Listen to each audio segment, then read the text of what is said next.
Hi everyone, this is Parul, your faculty of reasoning. Welcome to Puzzle Pro.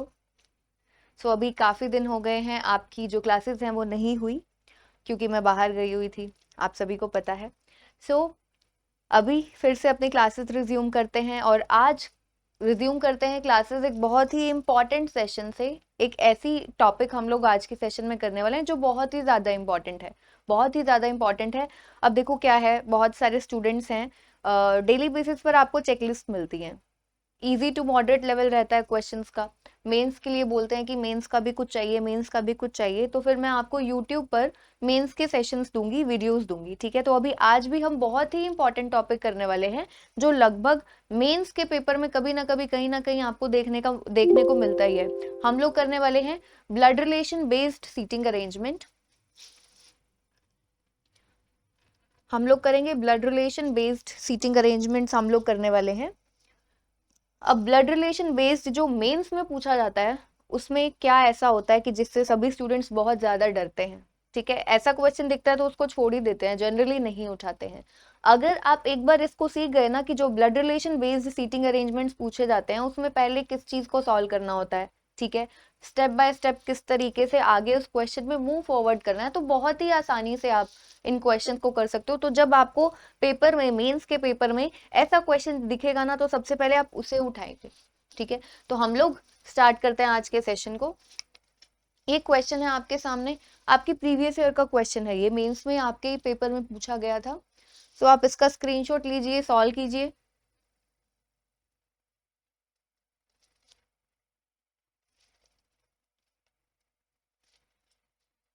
तो जो students Hindi में question देखना चाहते हैं वो यहाँ से देख सकते हैं। अभी हम लोग इस क्वेश्चन में ना सबसे इंपॉर्टेंट चीज जो ये सीखेंगे वो ये है कि ऐसे क्वेश्चंस में जब blood relation based seating arrangement होता है, यानी कि आपको ब्लड रिलेशन दिया हुआ होगा, यानी कि कुछ कुछ वो ऐसे बात करेगा, ये इसकी मदर है, सिस्टर है, उसकी ब्रदर इन लॉ है, प्लस और आगे क्या बात करेगा कि ये जो इसकी सिस्टर है वो फोर्थ लेफ्ट पर बैठती है उसके ब्रदर इन लॉ की, इस तरीके से कुछ टर्म्स दी जाती हैं। तो ये थोड़ा सा कॉम्प्लिकेटेड क्वेश्चन लगता है।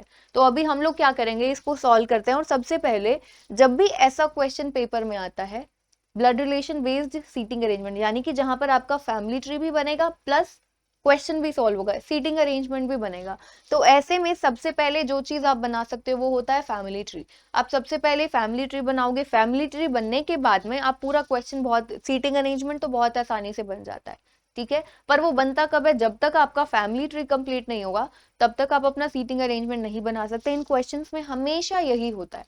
तो यही हम लोगों को ध्यान से देखना है कि किस किस तरीके से हमको पढ़ना है, नोट करना है, ठीक है। थोड़ा सा दिमाग भी लगाना पड़ेगा ऐसे क्वेश्चंस में, ठीक है। क्योंकि क्या होता है, हमें क्या मिलता है पार्ट्स में, यहाँ पर क्या मिलता है, ब्लड रिलेशन मिलता है, किसी का एक एक हमें मिला, कुछ कुछ मिला पार्ट्स में मिलता है, और फिर उन सबको कंबाइन करके हमें देखना होता है कि किस तरीके से उसको कंबाइन करके पूरा फैमिली ट्री बनाया जा सकता है। तो अभी देखो क्या कहता है, there is a family of 9 members, ये 9 मेंबर्स दिए गए हैं। All of them are sitting on a straight bench, सभी के सभी स्ट्रेट बेंच पर बैठते हैं in the garden with an equal distance between them, not necessarily in the same order. तो हमें सबसे पहले क्या समझ में आया, 9 लोगों की एक फैमिली है, सभी के सभी स्ट्रेट बेंच पर बैठते हैं, यानी कि लीनियर रो का सीटिंग अरेंजमेंट है, 9 लोग हैं, स्ट्रेट बेंच पर बैठते हैं और सभी के बीच में इक्वल डिस्टेंस है, ठीक है, not necessarily in the same order. आगे क्या कहता है, some of them are facing north and rest are facing south, इनमें से कुछ लोग हैं जो नॉर्थ डायरेक्शन को फेस करते हैं और कुछ लोग हैं जो कि साउथ डायरेक्शन को फेस करते हैं।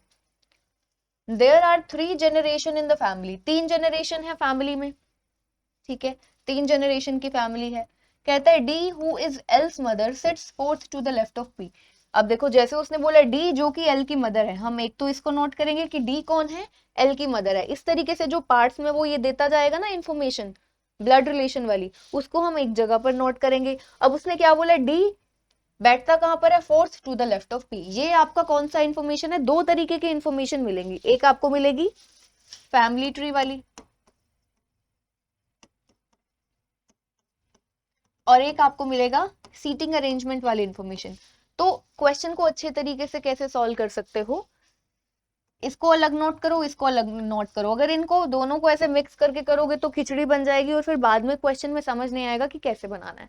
तो इनको अलग अलग नोट कर लो। अब जैसे कि पता चला डी जो कि एल की मदर है, क्वेश्चन को हम लोग सॉल्व कर रहे हैं अभी।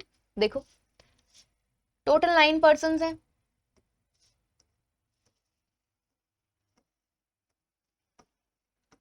ये हमने बनाया, ठीक है। उसने बोला डी कौन है, D who is L's mother, ये हमने बनाया। अब उसने और क्या बोला था, डी जो कि एल की मदर है, पी के फोर्थ लेफ्ट पर बैठती है। तो अभी यहाँ पर हम लोग क्या नोट करेंगे, यहाँ पर हम पूरा यहाँ पर नोट करेंगे अपना ब्लड रिलेशन, और यहाँ नीचे हम लोग नोट कर लेते हैं पूरा का पूरा सीटिंग अरेंजमेंट। अब डी कहाँ पर बैठता है, देखो पी के फोर्थ लेफ्ट पर, पी के फोर्थ लेफ्ट पर कौन आएगा, डी आएगा, ये हमने बना दिया। आगे देखो, the ones who sit at extreme ends face the south direction, जो लोग एक्सट्रीम एंड्स पर बैठते हैं वो साउथ डायरेक्शन को फेस करते हैं। एक्सट्रीम एंड्स यानी कि यहाँ पर और यहाँ, राइट मोस्ट और लेफ्ट मोस्ट जो आपका एक्सट्रीम एंड्स है वो साउथ डायरेक्शन को फेस करते हैं। तो ये वाला पर्सन और ये वाला पर्सन दोनों साउथ डायरेक्शन को फेस करते हैं। आगे, P is the only son of R and both face opposite directions. P कौन है, ओनली सन है आर का, P is the only son of R. P जो है वो ओनली सन है आर का, इसका मतलब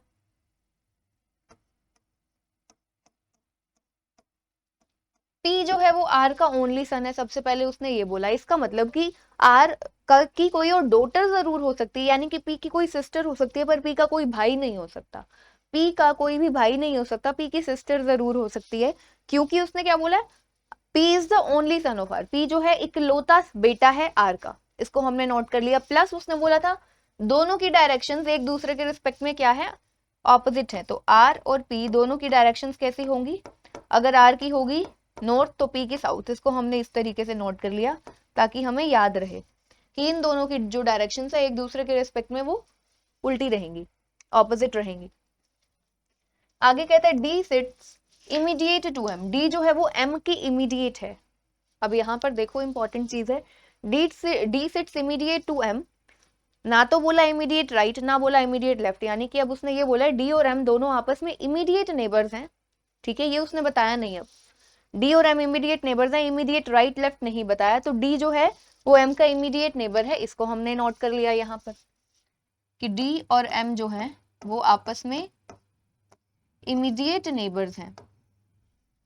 आगे देखो, कहता है A is not married and faces same direction as K, A married नहीं है, प्लस क्या बोला उसने, ए और के दोनों की जो डायरेक्शंस हैं वो है सेम, इसको नोट कर लेते हैं। ए और के दोनों की सेम डायरेक्शन है, इसको हम इस तरीके से नोट कर रहे हैं। ए और के नॉर्थ नॉर्थ बना दिया, या तो दोनों नॉर्थ होंगे या दोनों साउथ होंगे। R who is sister of A sits at one of the extreme ends with a male member, R जो कि ए की सिस्टर है, आर ए की सिस्टर है, कहां पर बैठती है, आर एक्सट्रीम एंड पर बैठती है with a male member, R जिस भी एक्सट्रीम एंड पर आएगी उसके साथ में एक मेल मेंबर होगा। और आर है कौन, ए की सिस्टर है, आर जो कि सिस्टर है किसकी, ए की, ठीक है। उसने बोला है R who is sister of A sits at one of the extreme ends, R जो है वो एक्सट्रीम एंड्स पर या तो यहाँ पर आएगी, ठीक है, या फिर यहाँ पर आएगी, इसको हमने नोट कर लिया। और साथ में जो भी, अगर आर यहाँ पर आएगी तो उसके साथ में मेल मेंबर, और अगर आर यहाँ पर आएगी तो उसके साथ में यहाँ पर मेल मेंबर, सिंपल है। आगे देखो, D's neighbours are males and face opposite direction, D के जो नेबर्स हैं वो दोनों मेल्स हैं, डी के नेबर्स मेल्स हैं और दोनों की डायरेक्शंस एक दूसरे के रिस्पेक्ट में क्या होंगी, ऑपोजिट होंगी। तो डी के जो इमीडिएट नेबर्स हैं वो क्या है, मेल्स हैं, और दोनों की जो डायरेक्शंस हैं वो क्या है, दोनों की डायरेक्शंस एक दूसरे के रिस्पेक्ट में क्या है, ऑपोजिट है, यानी कि अगर ये नॉर्थ होगा तो ये साउथ हो जाएगा, इसको हमने इस तरीके से नोट कर लिया। आगे देखो, G's soulmate D faces the south direction, जी का सोलमेट डी, यानी कि जी और डी जो है वो दोनों कपल फॉर्म करते हैं, ठीक है। G soulmate D faces south direction, यानी कि जी और डी कपल फॉर्म करते हैं और जो डी है वो साउथ डायरेक्शन को फेस करता है, यानी कि जी और डी कपल फॉर्म करते हैं, ये हो गया। और उसने क्या बोला है साथ में, डी जो है वो साउथ डायरेक्शन को फेस करता है, तो यहां पर हमें डी की डायरेक्शन पता चल गई एग्जैक्ट। डी की जो डायरेक्शन है वो है साउथ।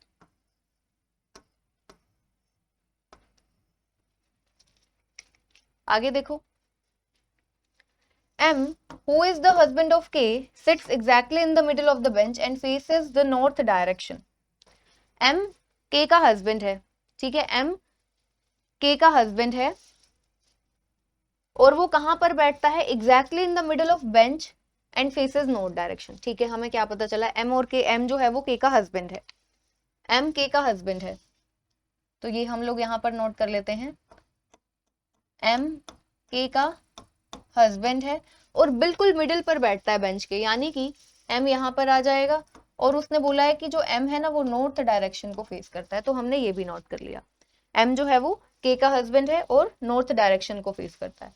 कहता है आगे, L who is a male is the only sibling of K who sits exactly between A and P's sister।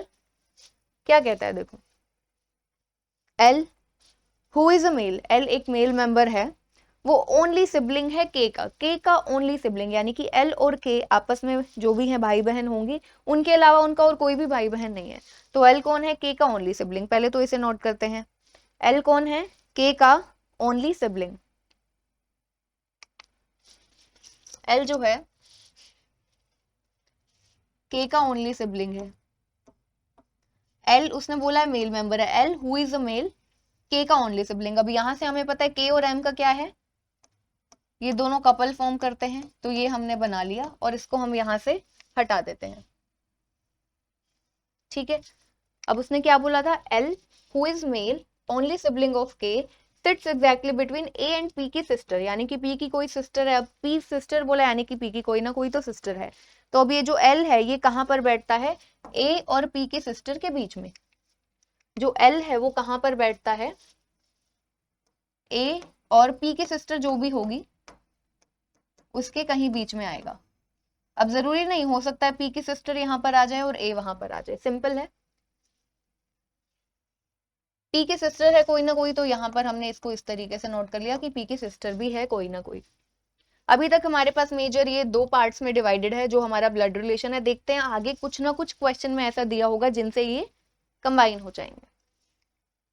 आगे देखो, L faces the same direction as G, L और जी दोनों की जो डायरेक्शंस हैं वो है सेम, एल और जी दोनों की डायरेक्शंस है सेम।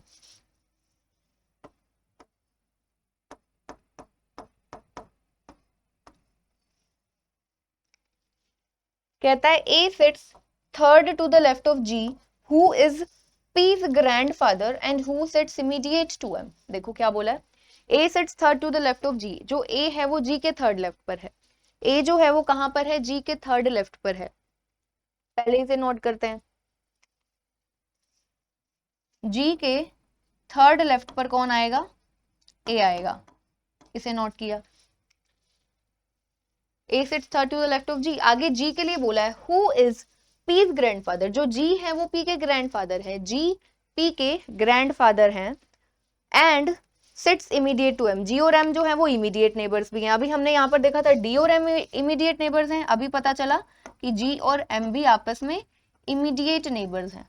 अब और एक और चीज उसने क्या बोली कि जो जी हैं वो पी के ग्रैंडफादर हैं, ये जो जी हैं ये कौन है, पी के ग्रैंडफादर है। अब सबसे पहले और सबसे इंपॉर्टेंट चीज, पी हमें यहाँ पर मिल गया, जी पी के ग्रैंडफादर है, तो यानी कि अब इजीली हम इसको कंबाइन कर सकते हैं। अब इंपॉर्टेंट चीज क्या है, एल और के उसने क्या बोला था, एक लाइन आई थी बीच में देखो यहां पर, L who is mail is the only sibling of के, एल जो है वो के का अकेला सिबलिंग है, L is the only sibling of के। इसका मतलब है एल और के अलावा, यानी कि जी और डी के, एल और के अलावा और कोई भी नहीं है, ठीक है। एल और के आपस में भाई बहन है सिर्फ, और कोई भी भाई बहन नहीं है। जी और डी के सिर्फ और सिर्फ दो ही चिल्ड्रन हैं, एल और के। यानी कि अब ये जो पी है, जी कौन है, पी का ग्रैंड फादर है, जी पी के ग्रैंड फादर है, तो यानी कि या तो एल का या फिर के का, पी कौन होगा, सन होगा। अब ये जो पी है या तो एल का या के का, क्योंकि जी और डी के दो एक यही है, एल और के दो चिल्ड्रन यही हैं, और कोई तो है नहीं।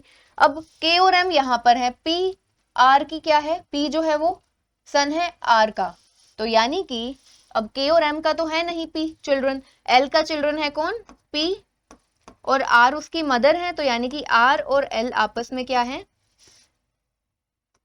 कपल फॉर्म करते हैं। और आर की ए आगे कौन है, हमें ए का अभी यहाँ पर जेंडर नहीं पता, ठीक है, तो आर और ए यहाँ पर क्या हो गए, इसको यहाँ पर नोट कर रही हूँ, आर और ए आपस में है भाई बहन, ठीक है, आर और ए आपस में। अब आर ए भाई है या बहन है वो हम अभी आगे देखते हैं। अभी यहां से क्या चीज पता चली, अभी एक और चीज, पी की सिस्टर भी है कोई ना कोई, पी की कोई ना कोई सिस्टर भी है। अब देखो टोटल 9 पर्सन थे ना, 1 2 3 4 5 6 7 8 और पी की सिस्टर। अब पी की सिस्टर सभी अल्फाबेट्स यहाँ पर आ चुके, देखो कि कौन सा मिस हो चुका है, ए D G J K L M P R, A D G L K M P R, कौन सा बचता है, जे बचता है आपका, तो यहाँ पर आ जाएगा जे, यानी कि पी की सिस्टर कौन है, जे। अब यहाँ से क्या समझ में आया, पी की सिस्टर यहाँ पर था, तो यानी कि एल जो है वो कहाँ पर आएगा, ए और जे के बीच में, एल जो है वो कहाँ पर आएगा, ए और जे के बीच में आएगा।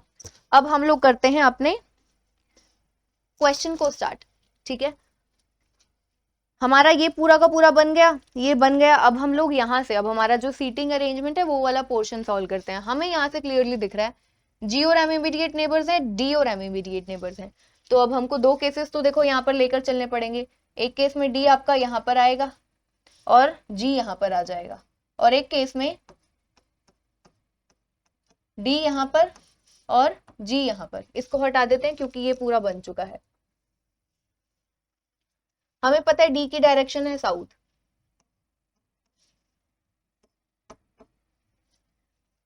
जीएम डीएम ये हम बना चुके हैं, GM immediate neighbours, DM immediate neighbours, इसको हटा देते हैं यहाँ से। पी के फोर्थ लेफ्ट पर कौन है, डी है, पी के फोर्थ लेफ्ट पर डी, तो डी यहाँ पर है तो पी कहाँ पर आएगा, यहाँ पर आएगा। अब उसने क्या बोला है, पी के फोर्थ लेफ्ट पर है, यानी कि पी की डायरेक्शन होगी नॉर्थ, पी का फोर्थ लेफ्ट पर डी। अब डी यहाँ पर है, एक जो हमारा नीचे वाला केस है, तो पी कहाँ पर आ जाएगा, यहाँ पर, पी के फोर्थ लेफ्ट पर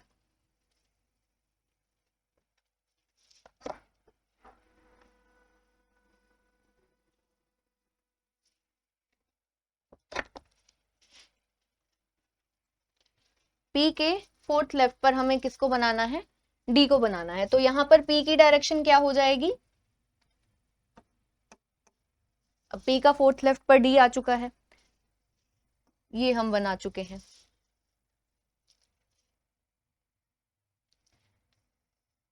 यहाँ पर था आपका आर, यहाँ पर था पी, ठीक है,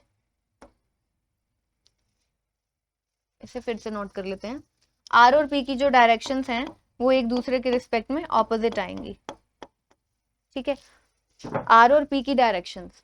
अब एक और चीज देखो, हमें पता है आर ने कहां पर आना है, आर ने कहां पर आना है, आर ने आना है एक्सट्रीम एंड्स पर, किसी एक्सट्रीम एंड पर आर आएगा, और एक्सट्रीम एंड्स पर जो दोनों हैं, एक्सट्रीम एंड्स वाले जो पर्सन्स हैं दोनों की डायरेक्शन क्या है, साउथ, यहां पर भी साउथ डायरेक्शन है, वहां पर भी आपकी साउथ डायरेक्शन है, तो यानी कि आर की डायरेक्शन तो अब फिक्स हो गई साउथ है, तो पी की डायरेक्शन नॉर्थ होनी चाहिए, यानी कि आपका जो ऊपर वाला केस है ना ये तो करेक्ट है, क्योंकि पी की डायरेक्शन है नॉर्थ, यहाँ पर पी की डायरेक्शन है साउथ, पी की डायरेक्शन साउथ, तो आर की डायरेक्शन क्या होगी, है तो क्या एक्चुअली जहां पर भी आर आएगा आर की डायरेक्शन है साउथ, तो इसका मतलब ये वाला जो केस हम नीचे सॉल्व कर रहे हैं ये तो हो गया गलत, क्योंकि आर और पी की डायरेक्शन एक दूसरे के रिस्पेक्ट में ऑपोजिट है, उसने मेंशन किया है, तो यानी कि ये वाला जो केस है नीचे वाला केस आपका ये गलत हो चुका है।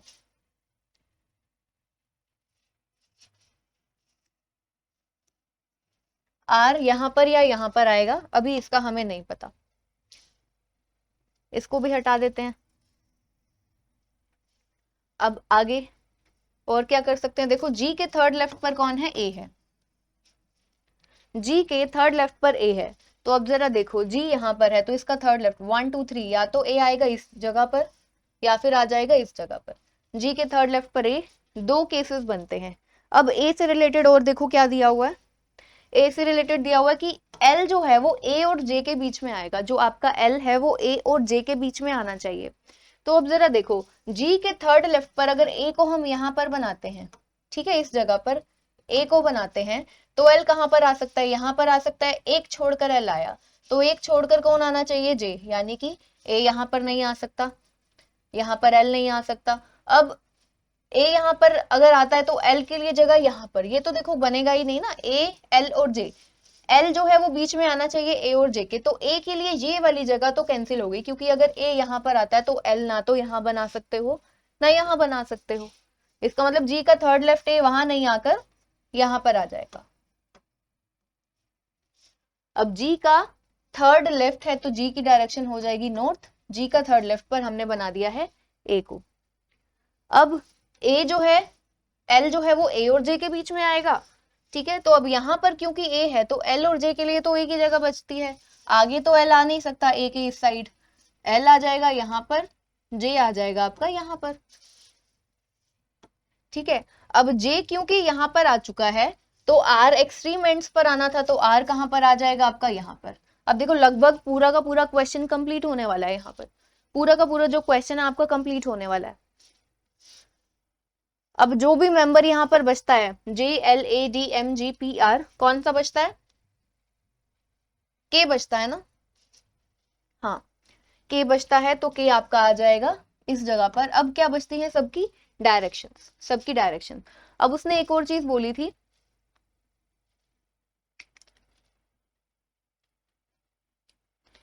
डी के जो इमीडिएट नेबर्स हैं उनकी डायरेक्शन एक दूसरे के रिस्पेक्ट में ऑपोजिट, डी के इमीडिएट नेबर्स मेल्स भी हैं, तो यानी कि ये ए है, ये मेल है, एम है, ये भी मेल है। तो वैसे यहाँ पर देखो हमें सबका पता है, पी की सिस्टर जे है, यहाँ पर जे थी, ठीक है, पी की सिस्टर जे थी।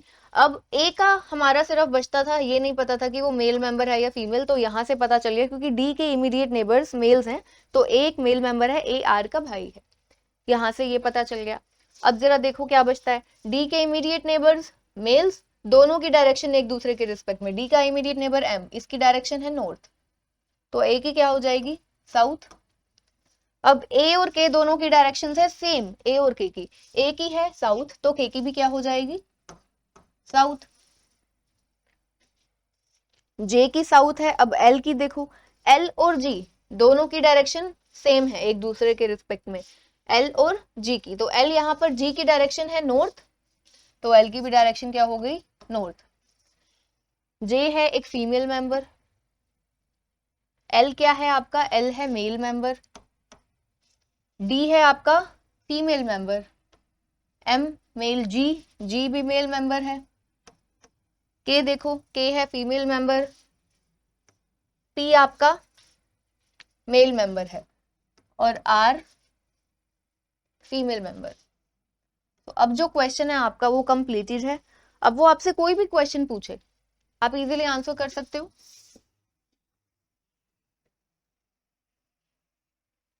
अभी हम क्वेश्चन सॉल्व करते हैं, देखो how many female members are there in the family, female members, total female members कितने हैं फैमिली में, जरा देखो।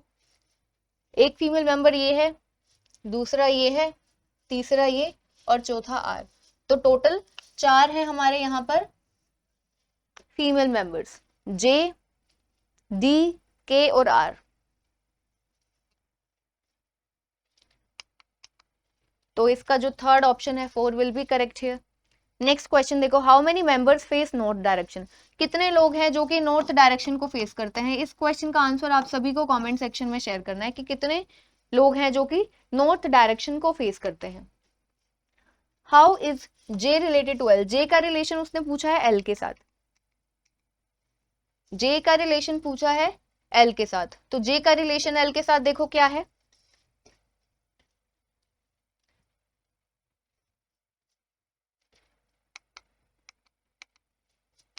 जे कौन है, नेफ्यू है और नीस, यहां से जे कौन है, फीमेल मेंबर है, ठीक है, जे कौन है आपका, फीमेल मेंबर है। अब देखो, तो जे, तो देखो एल, आर और एल क्या है, पी और जे के मदर फादर है ना, पेरेंट्स है, ठीक है ठीक है।